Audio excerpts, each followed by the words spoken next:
আসসালামু আলাইকুম। সবাই আশা করি সবাই অনেক ভালো আছেন। আজকের সেশনটাতে আসলে আমাদের কথা বলার বিষয় হচ্ছে আ স্ট্র্যাটেজি মানে Facebook স্ট্র্যাটেজি উইথ এআই। তো আমি ১ম এ ভাবলাম কি আসলে এআই দিয়ে শুরু করব নাকি কনটেন্ট স্ট্র্যাটেজি নিয়ে আসলে শুরু করব। কারণ এআই দিয়ে তো অনেকগুলো টুলস দেখিয়ে দেয়াই যায়। বাট তার থেকে বেটার আমার কাছে মনে হলো যে কনটেন্ট স্ট্র্যাটেজি বা কনটেন্ট এর যে কোর জিনিসগুলো যেগুলো দিয়ে আগে জানতে হবে, এআই কে কমান্ড দেওয়ার আগে আমাদের আসলে জানতে হবে সেগুলো নিয়ে আসলে কথা বলা উচিত। তো আমি ছোট করে আমার একটা পরিচয় দিচ্ছি। আমি আসলে কোনো মেন্টর না বা আমি কোনো শিক্ষক না। আমি একজন লার্নার বা আমি একজন ওস্তাদে কাজ করছি সাবজেক্ট ম্যাটার এক্সপার্ট হিসাবে। সো আমি এটাকে একটা নলেজ শেয়ারিং সেশন হিসেবে নিতে চাচ্ছি। আমি আসলে কাউকে কোনো কিছু শিখাবো না। নলেজটা শেয়ার করার চেষ্টা করব। আশা করি এতে সবাই উপকৃত হবেন। আমি এবং আপনারা সবাই। তো তাহলে শুরু করা যাক। আচ্ছা, কনটেন্ট জিনিসটা আসলে কি? What is content? আমরা যেকোনো ছবি, ভিডিও বা অডিও বা লেখা যাই দেখি সেগুলোই হচ্ছে আসলে কনটেন্ট। ফেসবুকে আমরা অনেক কিছুই দেখি বা আমি ফেসবুকের কনটেক্সটে বলতেছি যেহেতু এটা ফেসবুক অ্যাডস এবং ফেসবুক প্ল্যাটফর্ম নিয়ে রিলেটেড এবং এআই টপিক আমি আসবো। বাট আগে আমি কনটেন্টটা আমরা একটু বোঝার চেষ্টা করি যে কনটেন্ট আমরা ফেসবুকে যাই দেখি সেটাই হচ্ছে আসলে কনটেন্ট। যেমন ধরেন যে ইনফরমেশন বা ম্যাটেরিয়াল যাই আমরা শো করি সেটাই হচ্ছে মূলত কনটেন্ট। যেমন ডিজিটাল মার্কেটিং কনটেক্সটে যদি বলি যার মাধ্যমে আমরা আমাদের অডিয়েন্সের কাছে কোনো তথ্য বা উপাত্ত পৌঁছাতে পারি সেটাকে আমরা কনটেন্ট বলতে পারি। কনটেন্টের আসলে অনেক ধরনের টাইপস আছে। যেমন ফেসবুকের ক্ষেত্রে আমাদের কনটেন্ট গুলো হতে পারে ইমেজ, ভিডিও, টেক্সট, লিঙ্ক অথবা এই সকল কিছুর কম্বিনেশন। আবার অনেক ক্ষেত্রে পিডিএফ ও কনটেন্ট হতে পারে। বিভিন্ন ক্ষেত্রে আমরা আসলে দেখি যে অনেক জায়গায় বিভিন্ন রকমের পোস্টে দেখি যে আপনি চাইলে এই পিডিএফটি ডাউনলোড করতে পারেন। এতে আপনার বিভিন্ন ইনফরমেশন দিয়ে পিডিএফ রেডি করা বা আমরা যে ধরনের ভিডিও, ইমেজ এগুলো শেয়ার করি এগুলো দিয়েও আমরা কনটেন্ট তৈরি করতে পারি এবং এই সকল কিছুর কম্বিনেশনও আমরা কনটেন্ট তৈরি করতে পারি। কনটেন্টের মাধ্যমে মূলত আমরা যেটা চেষ্টা করি সেটা হচ্ছে যে আমাদের অডিয়েন্সের কাছে আমাদের ইনফরমেশন গুলো পৌঁছে দেওয়া এবং কাঙ্ক্ষিত অডিয়েন্সের কাছে কাঙ্ক্ষিত ইনফরমেশন পৌঁছে দেওয়া। তবে মূলত আমরা যত কিছুই দেখি সেগুলোই হচ্ছে মানে কনটেন্টের একটা অংশ বা পার্ট। আর আরেকটা বিষয় যদি খুবই সিম্পল করে বলি, কনটেন্ট হলো যেকোনো ফর্মের কমিউনিকেশন যেটা আমরা আমাদের অডিয়েন্সের সাথে করার চেষ্টা করি এবং তাদের মনে জায়গা করে নেওয়ার চেষ্টা করি বা ইন্টারেস্ট তৈরি করার চেষ্টা করি। এবার চলেন কনটেন্টের কিছু টাইপ নিয়ে কথা বলা যাক। কনটেন্টের ক্ষেত্রে না ফেসবুকের ক্ষেত্রে অনেক ধরনের কনটেন্টই আছে। যেমন ধরেন image, video, text, link, PDF এগুলো নিয়ে আমি অলরেডি কথা বলেছি। ক্যারোজাল পোস্ট আমরা করতে পারি, যেটা আমরা লিঙ্কডইনের ক্ষেত্রে অনেক সময় আমরা ক্যারোজাল পোস্ট ব্যবহার করতে পারি, যেটা কনটেন্ট হিসেবে একাধিক ছবি বা ভিডিও একসাথে শেয়ার করা যায়। এছাড়াও লাইভ ভিডিওস দিয়ে আমরা রিয়েল টাইম ইন্টারাকশন তৈরি করতে পারি আমাদের অডিয়েন্সের সাথে বা আমাদের যারা বিজনেসের সাথে জড়িত বা ক্লায়েন্ট যারা আমাদের আছে তাদের সাথে। এছাড়াও আমরা ২৪ ঘন্টার জন্য স্টোরি দিয়ে মানে স্টোরিজ এর মাধ্যমে আমরা প্রকাশ করতে পারি যেটা ২৪ ঘন্টা পর ডিসঅ্যাপিয়ার হয়ে যাবে। তাছাড়া বর্তমানে খুবই ইফেক্টিভ এবং জনপ্রিয় একটা কনটেন্ট হচ্ছে ইউজার জেনারেটেড কনটেন্ট বা ফলোয়ার্স এর দ্বারা তৈরি কনটেন্ট যার মাধ্যমে আসলে আমরা ওকে যার মাধ্যমে আসলে আমরা আমাদের নিজেদের যারা ফলোয়ার বা যারা কাস্টমার অলরেডি আমাদের প্রোডাক্টটা ব্যবহার করেছে বা আমাদের প্রোডাক্টটা কিনেছে তাদের থেকে রিভিউ নেওয়ার চেষ্টা করি যেটা আসলে খুবই অথেন্টিক এবং অনেক মানুষের কাছে বিশ্বাসযোগ্য হয় এবং এর মাধ্যমে আমাদের প্রোডাক্টের প্রতি মানুষের বিশ্বাস বাড়ানো যায় এবং এতে করে কমিউনিটি এঙ্গেজমেন্টও তৈরি হয়। আচ্ছা, কেমন ধরনের কন্টেন্ট আমাদের তৈরি করা উচিত? এখানে আমি ৫টা টাইপের কথা বলেছি। এর বাইরেও আমরা অনেক ধরনের কন্টেন্টই তৈরি করতে পারি। বাট আমার কাছে মনে হচ্ছে যে এই ৫টা ধরন নিয়ে আসলে কথা বলা উচিত। তাই আমি এই ৫টি ধরনের কনটেন্ট নিয়ে কথা বলবো। আমাদের এমন ধরনের কনটেন্ট তৈরি করা উচিত যা সহজে আমাদের অডিয়েন্সের মনোযোগ আকর্ষণ করতে পারে এবং তাদের সাথে আমাদের সম্পর্কটা আরো গভীর করে দিতে পারে। বর্তমানে কিন্তু ফেসবুকে আমরা সবাই এত বেশি কনটেন্ট আছে যে সবাই স্ক্রল করতেই থাকি। সো আমাদের কনটেন্ট গুলো অবশ্যই এমন হতে হবে যা ৮-১০টা পোস্টের থেকে স্ক্রল করার সময় আমাদের অডিয়েন্স যেন থেমে যায়। থেমে যেন কনটেন্টটা দেখে এবং তার সাথে এনগেজ করে। তো ভিজুয়াল অ্যাপিল কনটেন্ট। প্রথমত ছবি ও ভিডিও কনটেন্ট হওয়া উচিত দৃষ্টিনন্দন এবং আকর্ষণীয়। এই ধরনের কনটেন্ট গুলো যেন আমাদের অডিয়েন্সকে অ্যাট্রাক্ট করতে পারে সেদিকে আমাদের লক্ষ্য রাখতে হবে। বর্তমানে আমরা সবাই জানি যে ফেসবুকে বিজনেসের ক্ষেত্রে কম্পিটিশন খুবই বেশি। তো মানুষের অ্যাটেনশন পাওয়াটাও খুব কঠিন এবং অ্যাটেনশন স্প্যান টাইমটা দিন দিন কমে যাচ্ছে। তো সেক্ষেত্রে আসলে আমাদের visually appealing content, video, audio এগুলো খুবই ভালো করে আসলে তৈরি করা উচিত। এরপর হচ্ছে এঙ্গেজিং কন্টেন্ট। দ্বিতীয়ত আমরা কন্টেন্ট হতে পারে অডিয়েন্সকে সংশ্লিষ্ট রাখে। আমাদের কন্টেন্ট এমন হতে হবে না যে অডিয়েন্সকে সংশ্লিষ্ট রাখে, যেমন প্রশ্ন, পোজ, আমরা এই ধরনের কন্টেন্টও তৈরি করতে পারি যার মাধ্যমে আমরা অডিয়েন্সের থেকে মতামত নিতে পারি এবং তাদেরকেও আমরা জিজ্ঞেস করতে পারি যে আপনার এই জিনিসটা সম্পর্কে কি মতামত, বা আপনি নিচে কমেন্ট করে জানাতে পারেন। এই ধরনের কন্টেন্ট আমরা তৈরি করতে পারি। এই ধরনের কন্টেন্টের যে সুবিধা সেটা হচ্ছে যে আমাদের যারা কাস্টমার আছেন তারা আমাদের সাথে একটি আকর্ষণ ফিল করেন এবং তারা একটি কানেকশন খুঁজে পান এবং লাইক, কমেন্ট অথবা শেয়ার দিয়ে এই ধরনের পোস্টে এনগেজ করেন। ইনফরমেটিভ কন্টেন্টকে হতে হবে সময় উপযোগী এবং কন্টেন্টকে হতে হবে শিক্ষামূলক এবং সহায়ক। যেমন ধরেন আমি পরবর্তীতেও একটা ইনফরমেটিভ কন্টেন্ট নিয়ে একটা ডিটেলসে কথা বলবো, অ্যাওয়ারনেস এবং ইনফরমেটিভ কন্টেন্ট নিয়ে। তো এইখানে আমি ছোট করে যেটা বলছি সেটা হচ্ছে যে ইনফরমেটিভ কন্টেন্ট হচ্ছে এমন ধরনের কন্টেন্ট যেটা আমার অডিয়েন্সের প্রয়োজনটাকে পূরণ করবে। যেমন আমি যদি ধরেন কাজ করে থাকি, ধরেন গাছ নিয়ে কাজ করতেছে বা গাছ নিয়ে কাজ করতেছে কোনো একটা পেজ, সেক্ষেত্রে সে অবশ্যই সে যে সমস্ত গাছ বা গাছগুলো সেল করছে তার কোন গাছটা কিভাবে পরিচর্যা করতে হবে, কোনটাকে কতটুকু পানি দিতে হবে, কোনটাকে রোদে রাখতে হবে, কোনটার জন্য কতটুকু মাটি দরকার, এই জিনিসগুলো নিয়ে সে ইনফরমেটিভ পোস্ট করতে পারে যাতে তার অডিয়েন্স তার সাথে সঠিকভাবে কানেক্ট করতে পারে। টাইমলি, বর্তমানে এইটা খুবই ইম্পর্টেন্ট।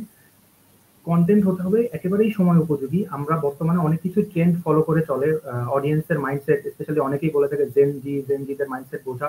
তো সেই ক্ষেত্রে আমি যেটা বলতে পারি যে জেন জিদের মাইন্ডসেট বোঝার জন্য আসলে ট্রেন্ডি জিনিসগুলোর প্রতি অনেক বেশি অ্যাওয়ার থাকতে হবে একজন বিজনেস ওনারকে। যেমন সময় উপযোগী কন্টেন্ট, চলমান ট্রেন্ডস, আপডেট অথবা আসন্ন যে কোনো ইভেন্ট নিয়ে আমরা অডিয়েন্সের আগ্রহ ধরে রাখার জন্য এই ধরনের পোস্ট আমরা করতে পারি। যেমন ওয়ার্ল্ড কাপ, ফুটবল বিশ্বকাপ চলাকালীন সময় ফুটবল বিশ্বকাপ নিয়ে অনেক পেজ কিন্তু পোস্ট করেছে যাদের সাথে হয়তো ফুটবলের কোনো সম্পর্ক নাই, কিন্তু তারা পোস্ট করেছে এই জন্যই যেন তাদের অডিয়েন্স এটার সাথে এঙ্গেজ থাকতে পারে, কারণ ওইটা একটা চলমান ইভেন্ট ছিল।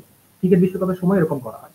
অথেন্টিক, এইটা খুবই গুরুত্বপূর্ণ একটা জিনিস। আমরা যদি আমাদের কাস্টমারদেরকে অথেন্টিক এবং সঠিক ইনফরমেশন না দিতে পারি, সেক্ষেত্রে আসলে আমাদের কাস্টমাররা আমাদের উপর বিশ্বাস ধরে রাখতে কষ্ট হয়।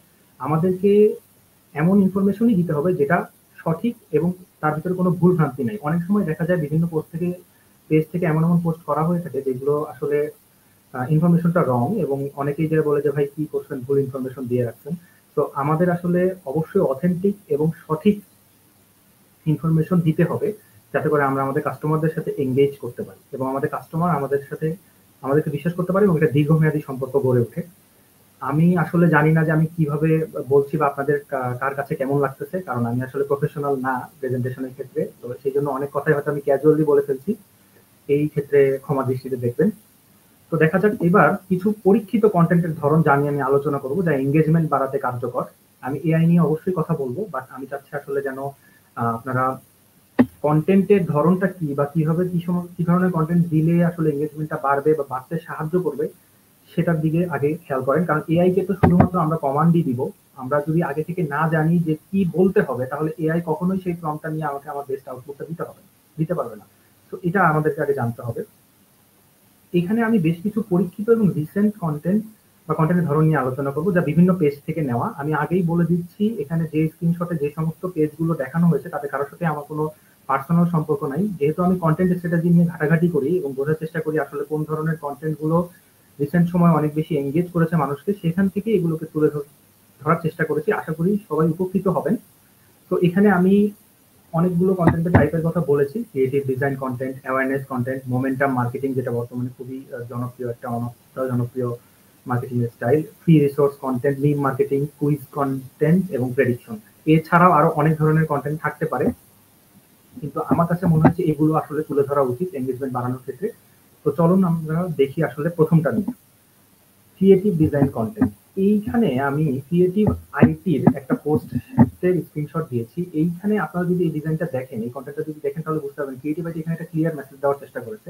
বর্তমান সময়ে আমরা সবাই জানি যে জব মার্কেটটা খুবই কঠিন একটা অবস্থার মধ্যে দিয়ে যাচ্ছে এবং অনেক মানুষই চাকরি পাচ্ছে না, বা বিভিন্ন কারণে তারা তাদের স্কিলের ঘাটতি হতে পারে অথবা আদার্স কমিউনিকেশন স্কিলের সমস্যা থাকতে পারে, যার কারণে তারা আসলে জব পাচ্ছে না। তো এরকম একটা সময়ে ক্রিয়েটিভ আইটি এটা কিন্তু একটা সেল পোস্টই। তারা বলতেছে আমাদের কাছে আসেন, আমাদের কাছে স্কিল হন এবং আমাদের কাছ থেকে কোর্স কিনে আপনি জবের জন্য স্কিল হন বা জবের প্রিপারেশন নেন। বাট দেখেন তারা কত ইউনিক ওয়েতে জিনিসটা প্রেজেন্ট করেছে যেটা মানুষের অ্যাটেনশন গ্র্যাব করতে বাধ্য।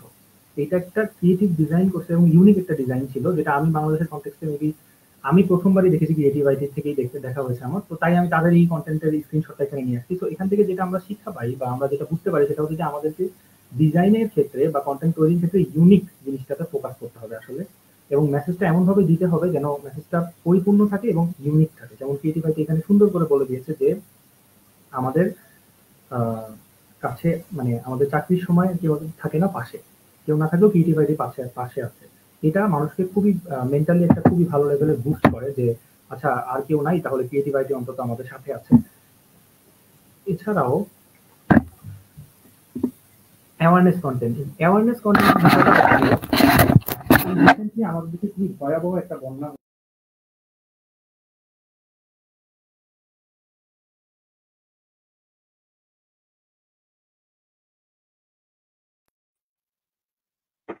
আচ্ছা, সম্ভবত একটু রাফায় ভাইয়ের হচ্ছে একটু প্রবলেম হচ্ছে। জাস্ট আমরা একটু ওয়েট করি, and in that meantime হচ্ছে আমরা আবার রাফায় ভাই কানেক্ট হয়ে গেছেন। রাফায় ভাই আমার কাইন্ডলি। এখানে ইন্টারনেটে একটু ইস্যু হয়েছিল।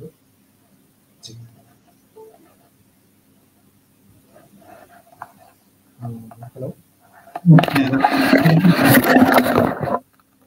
আমার এখানে হ্যাঁ ভাই, আপনি মিউট হয়ে আছেন, জাস্ট একটু আনমিউট করে নেবেন কাইন্ডলি।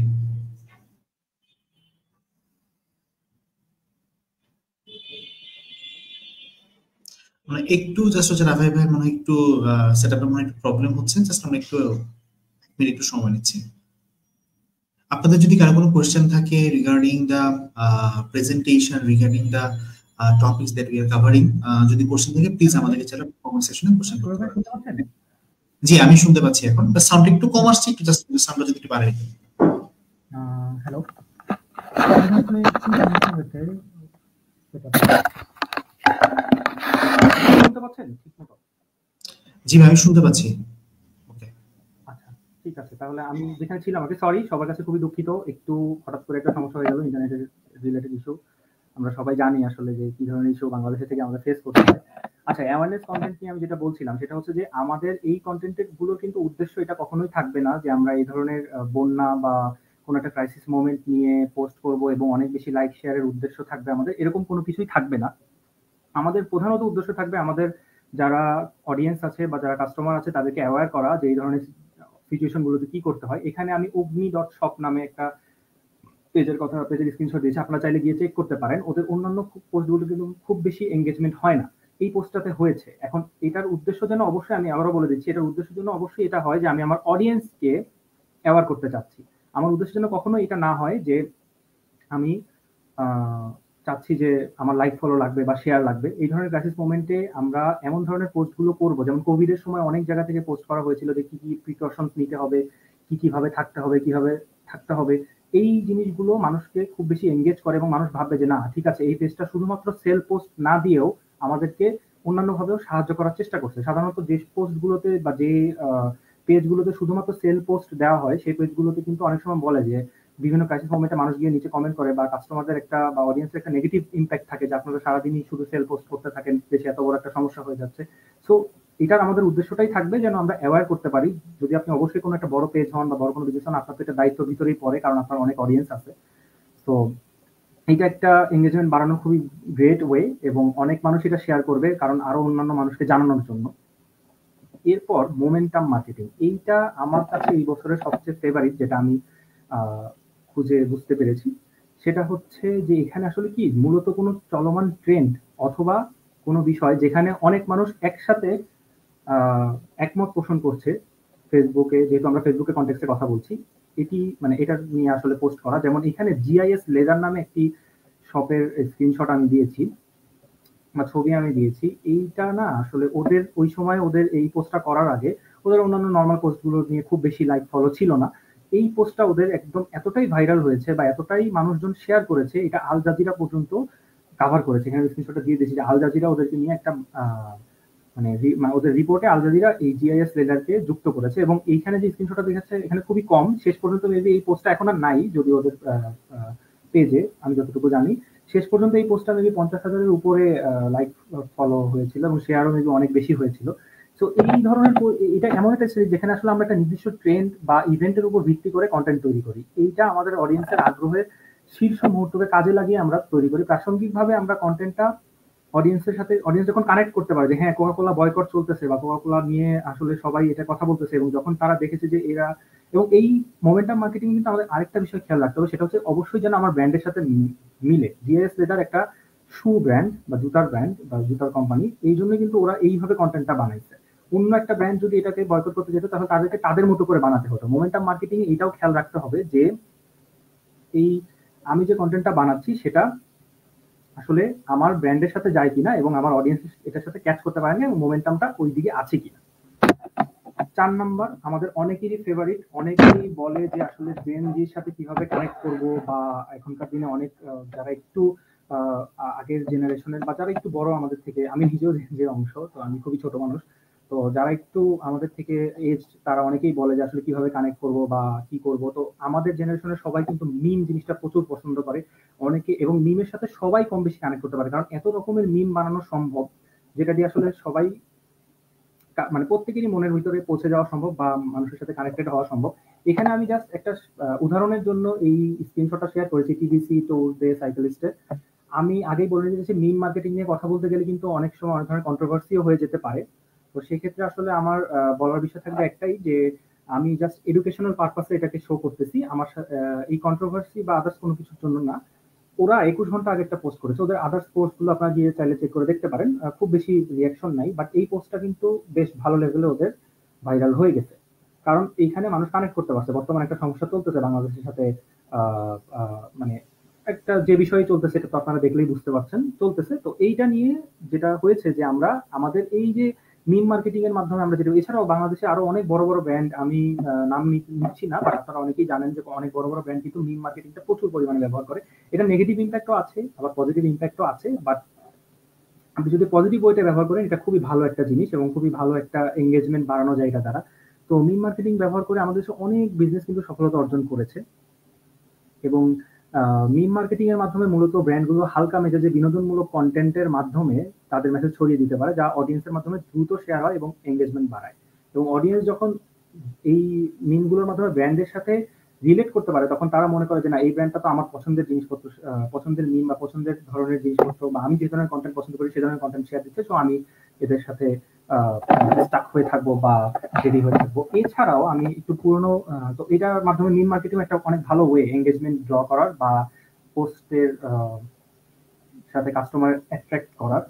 আমি এবার একটু চলে যাই পিছনে, আমি এই 4টা নিয়ে আসলে বলেছি, আমি বাকি 3টা নিয়ে জাস্ট মুখে বলে দিচ্ছি। এগুলো খুবই আপনারা কম বেশি সবাই জানেন, আমার কাছে মনে হচ্ছে এই 4টা জিনিস হয়তো তুলে ধরা যায় স্ক্রিনশট দিয়ে। তার মধ্যে আমি যেটা বলিনি সেটা হচ্ছে যে আপনাদের free resource content. Free resource কন্টেন্টটা খুবই ইজি একটা জিনিস। এখানে বিষয়টা হচ্ছে কি, যে ধরেন আমরা আমাদের কাস্টমারদেরকে ফ্রি ভ্যালু প্রোভাইড করবো। সবসময় যে আমরা কাস্টমারদেরকে এটা বলবো যে এটা কিনে নিতে হবে বা এটার দাম এত না, আমরা চেষ্টা করবো যে ফ্রি ভ্যালু প্রোভাইড করা, যাতে করে কাস্টমার আমাদের সাথে এঙ্গেজ হয়। আপনারা দেখবেন অনেক পেজে কিন্তু ফ্রি ইবুক দিয়ে দেওয়া হয় বা ফ্রি একটা গিভ অ্যাওয়ে করা হয়, যেমনটা বেশ কিছুদিন আগে ঘরের বাজার বিডি করেছিল, তারা গিভ অ্যাওয়ে ওপেন করেছিল। এবং এই যে গিভ অ্যাওয়ে বা ফ্রি যে রিসোর্স কন্টেন্ট বা ফ্রি রিসোর্স যেটাকে বলা হয় বা ফ্রিতে যেটা আপনি দিচ্ছেন, এটারও কিন্তু কাস্টমারদের অ্যাটেনশনকে ড্র করে। বাট অবশ্যই দেখতে হবে ফ্রিতে আমি যেটা দিচ্ছি সেটা যেন ভ্যালু প্রোভাইড করে। যেমন অনেক এডটেক প্ল্যাটফর্মকে আমরা দেখি ফ্রিতে তারা ইবুক দিয়ে দিচ্ছে, বা তারা ফ্রিতে তাদের কোনো একটা প্রিমিয়াম ভিডিও, আগের প্রিমিয়াম ভিডিও বা নতুন কোনো একটা ভিডিও তারা ফ্রিতে এত ভালো একটা কন্টেন্ট তৈরি করছে যেটা তারা ফ্রিতে দিচ্ছে, এবং তাদের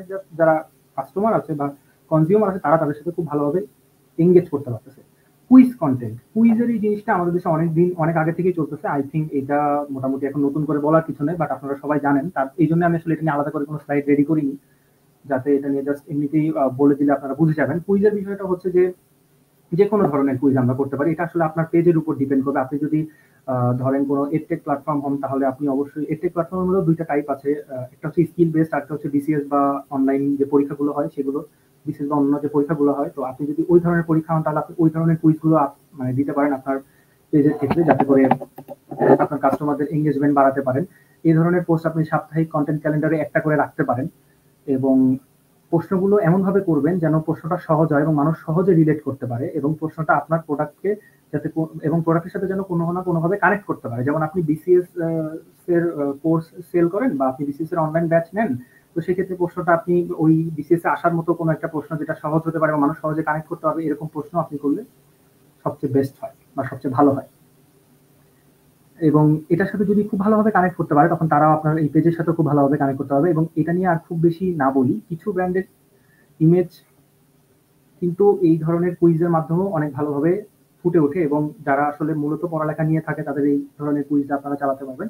এবং এখানে কথা হচ্ছে যে কুইজগুলো একটু ক্রিয়েটিভলি দিতে হবে, এবং কুইজের ইমেজ কন্টেন্টটা এবং কুইজের যে প্রশ্নটা হবে সেটা যেন খুব ভালোভাবে মানে খুব ভালোভাবে যেন দেখে দেওয়া হয়। আরেকটা হচ্ছে যে প্রেডিকশন। এই প্রেডিকশন জিনিসটা কিন্তু প্রচুর ব্যবহার হয় যখন আমাদের দেশে বা ওয়ার্ল্ড ওয়াইড কোনো বড় ইভেন্ট চালু হয়। যেমন প্রেডিকশন বলতে আমি আসলে বুঝেছি কি, দেখেন বড় বড় ইভেন্ট গুলোতে আমাদের পেজ থেকে বা আপনার পেজ থেকে ব্র্যান্ডের পক্ষ থেকে প্রতিদিন খেলার আগে প্রেডিকশন কুইজ টাইপ পোস্ট আপনি করতে পারেন। ধরেন আজকে বাংলাদেশ আর ইন্ডিয়ার মধ্যে ক্রিকেট খেলা, কোন দল আজকে জিতবে এরকম ডিজাইন করে আপনি পোস্ট করতে পারেন। খেলা শুরু হওয়ার 30 মিনিট পর্যন্ত উত্তর গ্রহণ করবেন, এরপর আপনি ঘোষণা দিয়ে দিবেন। এই ধরনের পোস্টগুলোতে কিন্তু খুবই ভালো এনগেজমেন্ট হয়, মানুষ সবাই অনেক বেশি কমেন্ট করে, কারণ ওই সময় সবাই ওই খেলাটা নিয়ে বা ওই বড় ওয়ার্ল্ড ইভেন্টটা নিয়ে। ফুটবলের ক্ষেত্রে আমি একটু আগে ফুটবলের উদাহরণ দিয়েছিলাম আজকে লাইভে, তো ফুটবলের ক্ষেত্রেও মানুষ এই জিনিসটা ব্যবহার করে থাকে, এই ধরনের কন্টেন্ট গুলো। এবং এই ধরনের কন্টেন্ট গুলো আপনি ব্যবহার করার পর দেখতে পাবেন যে এঙ্গেজমেন্ট আসলে কাকে বলে। কমেন্ট এবং এই লাইক বা মানে স্পেশালি কমেন্টের খুব বন্যা বয়ে যাবে, কারণ মানুষজন সবাই চাচ্ছে যে প্রেডিক্ট করে উইন করতে। তো এটা আপনারা করতে পারেন, এবং পুরো ইভেন্ট চলাকালীন সময়ে আপনার এই পোস্টগুলো হিট থাকবে বা পোস্টগুলোতে অনেক বেশি এঙ্গেজমেন্ট হবে। টিভিতে খেলা চলবে, তার সাথে আপনি প্রতিদিন যদি আপনার পেজে খেলাগুলো চলাকালীন সময়ে, সেটা ফুটবল হোক, ক্রিকেট হোক বা অন্যান্য আরো যে সমস্ত খেলা, স্পেশালি আমাদের দেশের কনটেক্সটে ক্রিকেট, মানুষ খুব বেশি নিজেদেরকে কানেক্ট করতে পারে এবং মানুষের খুব বেশি জানাশোনা আছে, সেই ধরনের যে খেলাগুলো আছে সেগুলোর সাথে যদি কানেক্ট করে এই ধরনের পোস্টগুলো রান করতে পারেন, সেক্ষেত্রে আসলে আপনার এঙ্গেজমেন্ট খুবই বৃদ্ধি পাবে। আমি আসলে জানি না আমি খুব দ্রুত বলে যাচ্ছি কিনা, যদি খুব দ্রুত বলে যেয়ে থাকি তার জন্য আসলে সরি। তো এই কয়েকটা ধরন ছিল, এগুলো ছাড়াও আসলে আরো অনেক ধরনের আপনি কন্টেন্ট করতে পারেন যা আসলে আপনার এঙ্গেজমেন্ট বাড়াতে আপনাকে অনেক বেশি সাহায্য করবে। এবং আপনি যদি মূল বিষয়টা ধরে ফেলতে পারেন যে আসলে কোন ধরনের কন্টেন্ট তৈরি করব, তাহলে আসলে আপনাকে আসলে ঠেকিয়ে রাখবে না কেউ, ইনশাল্লাহ আপনি অনেক দূর এগিয়ে যেতে পারবেন এবং আপনার এঙ্গেজমেন্ট গুলো অনেক বাড়বে। যত বেশি এঙ্গেজ হবে মানুষ আপনার ব্র্যান্ড সম্পর্কে জানতে পারবে। মানুষ আসলে একটা ব্র্যান্ড তখনই উপরে ওঠে যখন মানুষ নিজেকে আসলে তাদের সাথে ফিল করে। যেমন আমরা অনেক আগে একটা গান সবাই শুনতাম এবং এখনো আমাদের লোকে মুখে আছে, আপনারাও আমি বললে অনেকেই মনে করতে পারবেন। আমার খুব ছোটবেলায় আমি এটা শুনছিলাম, মানে যখন খুব ছোট ছিলাম তখন থেকে আমি শুনতাম ওই যে আরসি কোলার একটা অ্যাড ছিল, আমি পুরা গানটা গিয়ে শোনাচ্ছি না যে আর কি, যে একখান হলো রমজানের আরেকখান হলো কোরবান, তো আরসি কোলা খান, এইটা কিন্তু আমাদের সবার মুখে মুখে আছে। এছাড়াও আমরা যদি বলি যে গ্রামীণ ফোনের একটা কন্টেন্ট খুব বেশি ভাইরাল হয়েছিল, খুব বেশি মানুষ এঙ্গেজ করতে পেরেছিল, যে স্বপ্ন যাবে বাড়ি এবার। তো এই ধরনের কন্টেন্ট গুলো যদি আমরা তৈরি করতে পারি ইউনিকনেস দিয়ে, যেটা মানুষের সাথে আমাদেরকে কানেক্ট করে এবং আমাদেরকে মানুষের সাথে খুবই বেশি ফোকাস রাখে, অ্যাড রাখে, এবং মানুষজন মনে করে যে হ্যাঁ এটা তো আমার টাইপের কন্টেন্ট বা এটা তো আমার সাথে যায়, তাহলেই আসলে বিজনেসের পেজগুলোর এঙ্গেজমেন্ট বৃদ্ধি পাবে এবং এর পাশাপাশি আসলে লাইক, ফলো, কমেন্ট, শেয়ার সব তো হবে, এবং এর পাশাপাশি ডেফিনেটলি সেলসও বাড়বে। কারণ আপনি যখন একজন মানুষ আপনার সাথে কানেক্ট করে ফেলতে পারে, সে প্রতিনিয়ত আপনার পোস্ট যখন তার সামনে যাবে, ডেফিনেটলি আপনার কোনো না কোনো সেল পোস্ট তার কাছে ভালো লেগে যাবে এবং সে ডেফিনেটলি সেলের দিকে আগাবে। এই ধরনের পোস্টে আপনি এঙ্গেজমেন্ট বাড়াতে পারেন এবং কন্টেন্ট স্ট্র্যাটেজি গুলো ফ্রিতে ডেফিনেটলি এগুলো হতে পারে। পেইডের ক্ষেত্রেও এগুলো আপনি ইউজ করতে পারেন, বাট সেক্ষেত্রে আরো কিছু জেস্টার্স ব্যবহার করতে হবে, টুলস এর একটা ব্যাপার এসে পড়ে, সেটা আসলে দেখাচ্ছি না এখন, কারণ টুলস নিয়ে আসলে অনেকেই দেখেছে বা কথা বলেছে অলরেডি। আমি চাচ্ছি যে একদম কন্টেন্টটা কিভাবে এক্স্যাক্টলি জেনারেট করবেন, কারণ এখন ফেসবুকের ক্ষেত্রেও যেহেতু এত বেশি কম্পিটিশন এসে পড়েছে, কন্টেন্টের গুরুত্বটা প্রচুর হয়ে গেছে। তো এইগুলো ছাড়াও আসলে অনেক আছে, বাট আমি এখানে এই কয়েকটাই তুলে ধরলাম যেগুলো আসলে খুব বেশি ইফেক্টিভ। আমি অন্তত রিসেন্টলি আমার যে কয়টা ক্লায়েন্টের সাথে কাজ করেছি এই ধরনের কন্টেন্ট গুলোই রান করেছি, বাংলাদেশের প্রেক্ষাপটে অন্তত। আর বিদেশে তো আছেই, তারাও ওইখানেও তো কম্পিটিশন আরো অনেক বেশি। তো এই কন্টেন্ট গুলো রান করতে পারেন। এইবার আমি আরেকটা জিনিস দেখি, এবার আমরা এআই এর কথায় আসি। আসলে অনেকক্ষণ ধরে তো এই অরিজিনালি কন্টেন্ট কিভাবে জেনারেট করবেন বা কি স্টাইলে জেনারেট করা উচিত সেটা নিয়ে কথা বললাম। এই যে একটা পিকচার দেখেন, অ্যাওয়ারনেস কন্টেন্ট নিয়ে আমি যখন কথা বলে গেছি তখন আমি বলি নাই, এখন আমি বলি আর্টিফিশিয়াল ইন্টেলিজেন্সের যে বিষয়টা। দেখেন, আর্টিফিশিয়াল ইন্টেলিজেন্স হচ্ছে একটা টুল, ও কখনোই 100% কারেক্ট না। অবশ্যই আপনার হিউম্যান টাচ লাগবে। আপনি যদি 100% ওর লেখা বা ওকে একটা কিছু বলে দেন যেটা তৈরি করে দেয়, তৈরি করে দেয়, সেই কন্টেন্টটা চলার চান্স খুবই কম। এআই দিয়ে কন্টেন্ট র্যাঙ্ক করে, বাট যখনই গুগলের বা ফেসবুকের কোথাও, গুগলের স্পেশালি কোনো কন্টেন্ট কোনো আপডেট আসে, তখন দেখা যায় এআই কন্টেন্ট গুলো ব্লক হয়ে যাচ্ছে, কারণ গুগলও চাচ্ছে আসলে যে কিভাবে মানুষকে অর্গানিক বা অথেন্টিক কন্টেন্ট দেওয়া যায়। সো আসলে এআই এর ব্যবহারটা আমাদেরকে করতে হবে নিজেদের জ্ঞানের সাথে মিক্স করে। আমাদেরকে আগে জানতে হবে যে আমি কি প্রম্পট দিব বা কি ধরনের এক্সাক্ট কন্টেন্ট আমি চাই। এই যে অরনি ডট শপ ওরা যে পোস্টটা করেছে, এই পোস্টটা কিন্তু এআই জেনারেটেড পিকচার, এটা কিন্তু রিয়েল পিকচার না। বাট তারপরও দেখেন ওদের পোস্টটা কিন্তু যথেষ্ট পরিমাণে এঙ্গেজমেন্ট গ্যাদার করে ফেলেছে, কারণ ওদের কনটেক্সটের সাথে জিনিসটা ম্যাচ ছিল। এবং এই ধরনের আমি আপনাদেরকে ক্লাসের শেষের দিকে, আমরা প্রায় শেষের দিকে চলে এসেছি, আমরা আমি শেষের দিকে আসলে এই সেশনটা খুব বড় হবে না, কারণ এখন সবার অ্যাটেনশন স্প্যান ধরে রাখা আসলে কঠিন, সবাই জানেন। তো আমি 8টা এআই টুল বলে দিব যেগুলো আসলে আমি ব্যক্তিগতভাবে ব্যবহার করেছি, এবং অবশ্যই সেগুলো থেকে ভালো ভালো কন্টেন্ট জেনারেটেড হয়েছে। এবং এছাড়াও আসলে এআই বর্তমানে অনেক টুলস আছে, এবং কিছু টুলস ফ্রি আছে, কিছু টুলস পেইড আছে। বাট কিছু কিছু ক্ষেত্রে আসলে ফ্রি টুলস দিয়ে কাজ হয়ও না, সেক্ষেত্রে আসলে পেইড আপনাদেরকে কিনতে হতে পারে। তো সেগুলো আসলে এআই টুলস যেগুলো বলে দিচ্ছি, যেগুলো নিয়ে আপনি একটু রিসার্চ করলে বুঝে যাবেন যে কিনতে হবে কিনা, নাকি ফ্রি দিয়ে আপনি কাজ চালাতে পারবেন। বাট এআই এর ক্ষেত্রে আসলে 3টা বিষয় অবশ্যই আমাদেরকে মনে রাখতে হবে। সেটা হচ্ছে যে আমার প্রম্পটটা যেন পারফেক্ট হয়, আমি যেন এআই কে বুঝাতে পারি যে ও আমাকে কি আউটপুট দিবে। যদি আমি সঠিক প্রম্পট দিতে না পারি, সেক্ষেত্রে আসলে এআইও কনফিউজড হয়ে যাবে এবং আমারও ওর দেওয়া আউটপুটটা ভালো লাগবে না। চলেন তাহলে এবার এআই এর 8টা টুল যেটা আমি মেনশন করতে চাই সেটা নিয়ে কথা বলে ফেলি। প্রথমে আমি বলবো জ্যাসপার এআই এর কথা। এখানে চ্যাটজিপিটিও আমি রেখেছি, বা চ্যাটজিপিটি যেহেতু খুবই পপুলার এবং সবাই এখন এটা কম বেশি ব্যবহার করে, তো আমি একটু নিচের দিকে রেখেছি। আমি জ্যাসপার নিয়ে কথা বলি। জ্যাসপার হচ্ছে খুবই জনপ্রিয় একটা এআই কন্টেন্ট রাইটিং টুল। অন্যান্য টুলস দিয়েও লেখা যায়, জ্যাসপার হচ্ছে খুবই জনপ্রিয় একটা কন্টেন্ট রাইটিং টুল, যাতে আপনি blog post, social media content writing, email copy এবং বিজ্ঞাপনের কন্টেন্ট এবং আপনার অ্যাড কপি আপনি লিখতে পারেন। এবং এখানে আপনি বিভিন্ন টোন এবং স্টাইলে কন্টেন্ট জেনারেট করতে পারবেন, যা এসইও ফ্রেন্ডলি এবং relevant. So Jasper dot AI টা আপনি ব্যবহার করে দেখতে পারেন। এটা আসলে খুবই ইফেক্টিভ একটা টুল।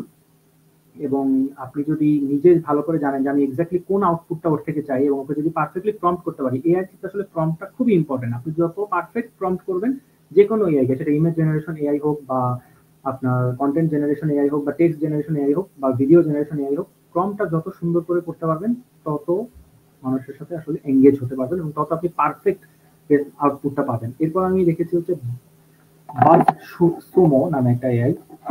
এটা হচ্ছে কি একটা কন্টেন্ট রিসার্চ এবং সোশ্যাল মিডিয়া অ্যানালিটিক্স টুল, যা এআই এর মাধ্যমে বিভিন্ন ধরনের ট্রেন্ডিং কন্টেন্ট বিশ্লেষণ করে, টপিক আইডেন্টিফাই করে, এবং ইনফ্লুয়েন্সার মানে কোন ইনফ্লুয়েন্সারের পারফরমেন্সটা কেমন এটা খুঁজে পেতে সাহায্য করে।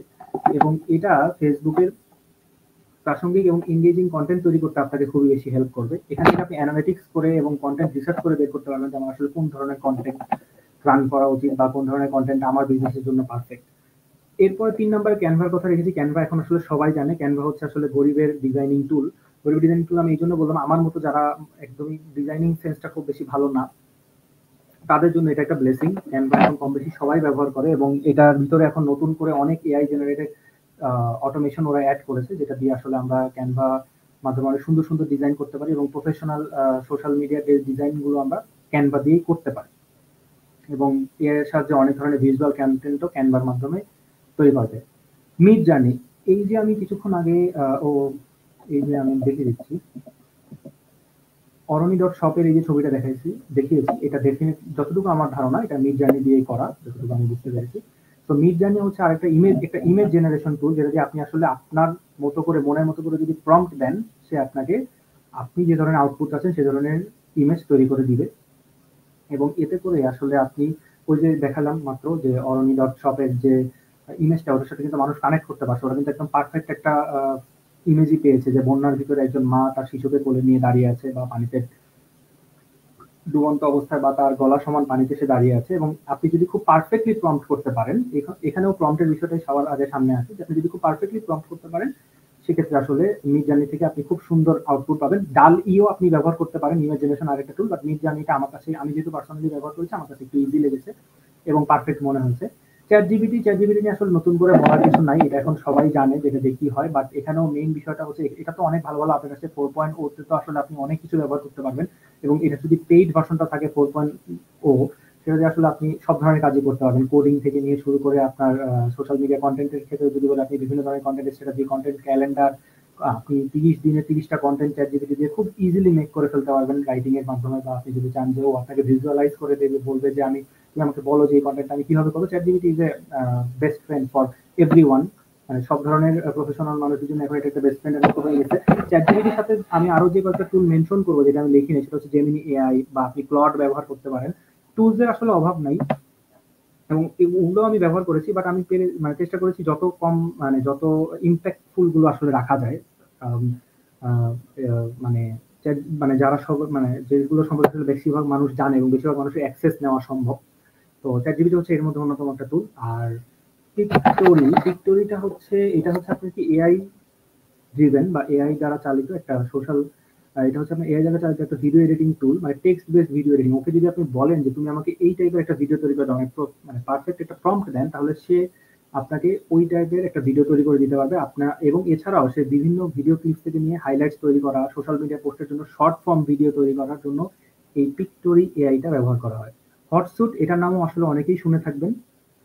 এটা হচ্ছে একটা সোশ্যাল মিডিয়া ম্যানেজমেন্ট টুল, যার মাধ্যমে আপনি শিডিউল করে আপনার মানে আপনি শিডিউল করে রাখতে পারবেন যে ঠিক আছে এই পোস্টটা আজকে যাবে, বা এই এই টুলটা আজকে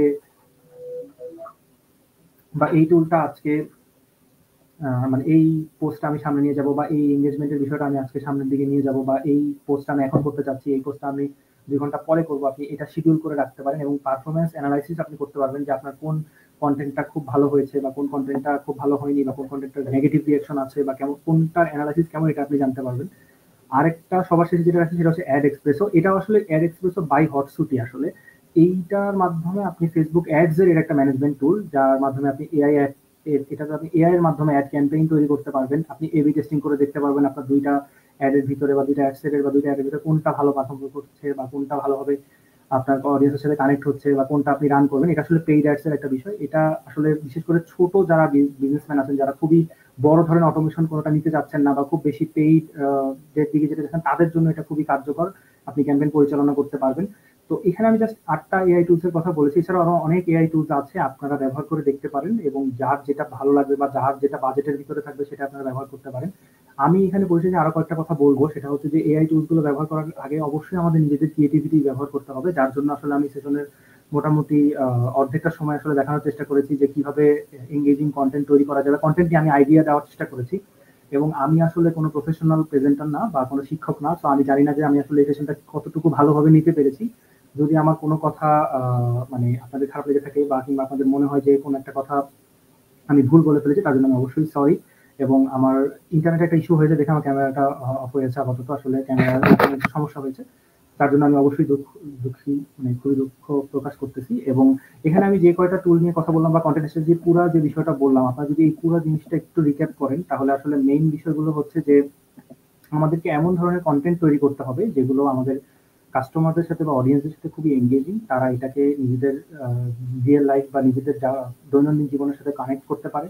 এবং অবশ্যই আমাদের যে ইমেজ বা ভিডিও বা অডিও যেটাই আমরা ব্যবহার করব, সেটা যেন অবশ্যই তাদের সাথে তাদের টিউনের মতো করে বা তাদের পছন্দের মতো হয়। তারপরে যখন আমরা এআই ইমপ্লিমেন্টেশনের দিকে যাব, তখন আমরা চেষ্টা করব যে এআই ক্ষেত্রে আমরা যেন অবশ্যই মানে প্রম্পটটা খুব ভালোভাবে শিখি, প্রম্পট দেওয়াটা, কারণ এই প্রত্যেকটা এআই কে আপনি নির্দেশনা দিবেন যে তুমি আমার জন্য এই কাজটা করে দাও।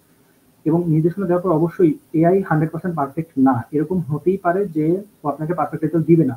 তখন আপনাকে আবার প্রম্পটটা রি-এডিট করে বা রিরাইট করে বলতে হবে যে আমি এরকম না এরকম চাচ্ছি। এইভাবে যদি আমরা বিষয়গুলোকে এআই এর সাথে আমরা যদি নিজেদের ক্রিয়েটিভিটি এবং নিজেদের আন্ডারস্ট্যান্ডিংটা ম্যাচ করে সামনে যাই, তাহলে আসলে বিজনেসটাকে খুবই ভালোভাবে বড় করা সম্ভব ইনশাল্লাহ আমি মনে করি। এবং কন্টেন্ট মার্কেটিংটা অন্তত ভালো করে করা সম্ভব এবং এর পাশাপাশি কন্টেন্ট স্ট্র্যাটেজি গুলো বানানো সম্ভব। এবং আরেকটা কথা আমি মেনশন করতে চাই যে আপনার বা আমাদের বা যে কোনো বিজনেসের সব পোস্টই যে ভালো হবে এই মানে বা সব পোস্টই যে এঙ্গেজমেন্ট আসবে। ধরেন আপনি খুব সুন্দর করে একটা পোস্ট রেডি করছেন, বাট ওটাতে এঙ্গেজমেন্ট আসে না। আবার একটা পোস্ট আপনি খুব কম এফোর্ট দিচ্ছেন, বাট ওটাতে এঙ্গেজমেন্ট এসে পড়ছে। তো এটা নিয়ে আসলে না যে সবগুলোই ভালো হবে বা একটা খারাপ হলে ডিমোটিভেটেড ফিল করবো, এরকম কোনো কিছু নেই। কনসিস্টেন্সি অবশ্যই মেনটেন করতে হবে। আমি রিসেন্টলি একটা ব্র্যান্ডের কথা, আমি জাস্ট নামটা বলছি না, বাট একটা নিউজ শেল্টার ব্র্যান্ড আছে, ব্র্যান্ড বলা যায় না আসলে, একটা পেজ আছে, তো ধীরে ধীরে ব্র্যান্ডের দিকে হয়তো যাচ্ছে। ওরা ডেইলি পোস্ট করতো, এভরিডে পোস্ট করতো। আপনারা অনেকে হয়তো রিলেটও করতে পারবেন এখন, যদি কেউ আর কি ওই ওদের ওই তার সাথে কানেক্টেড থাকেন, যে ওরা কনসিস্টেন্টলি ডেইলি প্রায় 5-6 বার করে পোস্ট করতো। তো ওদের কোনো একটা পোস্ট খুব একটা ভাইরাল হতো না, মানে খুব একটা ভাইরাল, একটা পোস্ট খুব ভাইরাল চলে গেছে যখন ওরা ডক্টর ইউনুসকে নিয়ে একটা নিউজ প্রকাশ করছে, এবং ওই পোস্টটাতে ওদের অনেক লাইক শেয়ার এবং কমেন্ট হয়েছে। সো আপনাদেরকে কনসিস্টেন্সি মেনটেন করতে হবে। আপনি আজকে ইনফরমেটিভ পোস্ট দিলেন, এরপর আপনি আবার 3 দিন বা 2 দিন বা 1 দিন কিছুই দিলেন না, তো ওই কনসিস্টেন্সিটা আসলে ভেঙে গেল। তো আমাদেরকে কনসিস্টেন্টলি নিজের বিজনেসের ধরন অনুযায়ী informative, awareness content, meme marketing, momentum content, even psychological content, বা মানুষ কোনটার সাথে আসলে রিলেট করতে পারছে বা কোনটা এখন বর্তমানে ট্রেন্ডে আছে, এই জিনিসগুলো যদি বুঝে আমরা প্রতিনিয়ত পোস্ট করি বা আমাদের কন্টেন্টগুলো দেই বা কন্টেন্টগুলো সাজাই, সেটা ফেসবুক অ্যাডসের জন্য হোক বা জেনারেল পোস্টের জন্য হোক, সেক্ষেত্রে আসলে আমি মনে করি যে সফলতা পাওয়া সম্ভব এবং মানুষের মনের কাছে পৌঁছানো সম্ভব এবং বিজনেসটাকে বড় করা সম্ভব। আপনাদের সবাইকে অসংখ্য ধন্যবাদ। আমি আজকের সেশনটা এখানেই শেষ করছি। আশা করি কিছুটা হলেও আপনাদেরকে আইডিয়া দিতে পেরেছি। আমি আসলে কোনো শিক্ষক না, তো আমি আসছিলাম নলেজ শেয়ারিং সেশন হিসাবে, তো আমি জাস্ট নলেজটা শেয়ার করে গেলাম যতটুকু আমার জানা আছে। আশা করি এতে এই পদ্ধতিগুলো আপনারা ফলো করলে আপনারা উপকৃত হবেন ইনশাআল্লাহ। ওকে, থ্যাংক ইউ রাফায় ভাই পুরোটা আমাদের সাথে ইয়ে করার জন্য। আমরা দুঃখিত যে মাঝখানে একটু ইন্টারনেট সমস্যার জন্য ভাইয়ের হচ্ছে সাউন্ড একটু প্রবলেম হয়েছিল, but at the end of the day we have covered the things that we have decided, and ইনশাআল্লাহ সবার সাথে দেখা হবে নেক্সট কোনো একটা সেশনে। সে পর্যন্ত সবাই ভালো থাকবেন, সুস্থ থাকবেন। সবাইকে আসসালামু আলাইকুম, গুড নাইট এভরিওয়ান। আসসালামু আলাইকুম।